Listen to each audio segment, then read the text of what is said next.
Hello लोगोफोर बड' जब enough' YouTube चेनेलाव बरायबाय आसा खालामो गासैबो मोजां दङ। IOCL नि साख्रि ओंखारदों एबा इण्डियान अइलनिफ्राय दा भेकेन्सिया आसाम थाखाय गोबां दङ।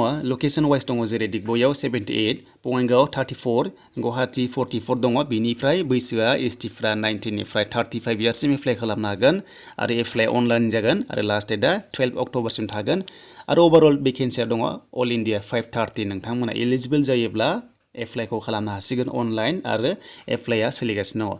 दा बिदिब्ला गोबाव खालामब्ला जों डाइरेक्ट अफिसियेल नटिफिकेसन नायखानोसै। नोंथांमोनाबो PDF फाइलखौ डाउनलड खालामना लानो हागोन। आं बेखायनो नोंथांमोननो डिसक्रिपसनाव होना होदों थ' नोंथांमोना चेक खालामदो, डाउनलड खालामनानै गासैखौबो नायजोबनो हागोन। दा लोगोफोर बे जाबाय अफिसियेल फुल नटिफिकेसन। दा बे पस्टआ जाबाय नन एक्जिकिउटिभ लोगोफोर। थ' बेनिफ्राय दानिया नायनोसै। दा बेयाव बुंदों आरो पस्टआ माखासे गोबां दङ, बिनि गेजेराव जोंनि आसामावबो दङ। दा फार्स्टनि पस्टआ जाबाय जुनियर इन्जिनियारिं थ' एसिस्टेन्ट 4, दा गुवाहाटीआव 28 दङ। बेनिफ्राय बङाइगाव 13, बेनिफ्राय दङ आरो माखासे दिगबय 45 दङ। दा नोंथांमोना बेखौ नायना लादो, बिथिंहाय दङ। बेनिफ्राय दानिया ST पस्टआ ओरै दङ। बेनिफ्राय दानिया UR बाव दङ। नोंथांमोना UR आवबो नोंथांमोना एप्लाइखौ खालामनो हायो, एलिजिबल जायोब्ला साख्रि मोननाय जायो। थ' बेनिफ्राय सेकेन्ड पस्टआ फैबाय 202 बे कड नाम्बार जुनियर इन्जिनियारिं, बेबो एसिस्टेन्टआनो। थ' बेनिफ्राय गुवाहाटीआव 3 दङ। बेनिफ्राय दिगबयआव 13, बङाइगाव 6 दङ। दानिया नेक्स्टआव थांसै जुनियर इन्जिनियारिं, बेबो इलेक्ट्रिकेल लाइननि। थ' गुवाहाटी 4 दङ। बेनिफ्राय दिगबय आरो बङाइगाव बेयाव नुनो मोनासै। बेनिफ्राय दानिया एसिस्टेन्ट 4 बेयाव नोंथांमोना नुनो मोन्दों। दा दिगबयआव 7 दङ, बङाइगाव 2। थ' नोंथांमोना बेयाव नुनो मोनबाय, गुवाहाटी गैला।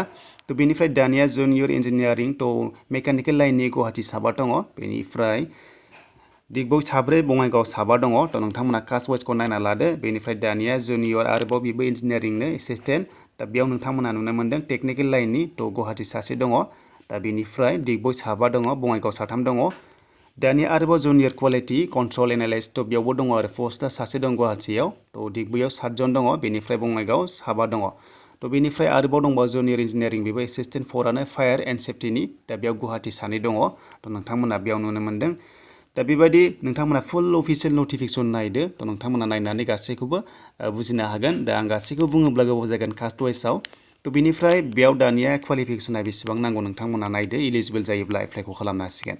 दा बे जाबाय एक्सुवेलि गासैबो इन्जिनियारिंनि गोजा लोगोफोर, बेखायनो 3 इयार्स डिप्ल'मा नांगौ जायो। आरो जायफ्रा इन्जिनियारिं गैया, जायफ्रा BSc निफ्राय पास खालामनाय, नोंथांमोनाबो इलिजिबल जागोन। नाथाय साबजेक्ट थानांगोन, बेनो जाबाय जायफ्रा BSc खालामनाय नोंथांमोननिया डिग्रियाव मेथ्स, फिजिक्स, केमिस्ट्रि थानाय जाथारनांगोन, अब्ला नोंथांमोना एप्लाइ खालामनो हागोन।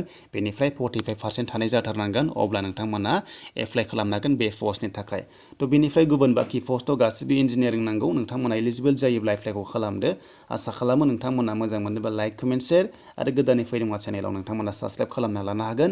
दा बेखौ अफिसियेल फुल नटिफिकेसन नोंथांमोना डाउनलड खालामना लादो। दा लोगोफोर एप्लाइ सोलिगासिनो दङ। बे जाबाय एक्सुवेलि इन्जिनियारिं लाइननि। थ' नोंथांमोना दङब्ला एप्लाइखौ खालामनो हासिगोन।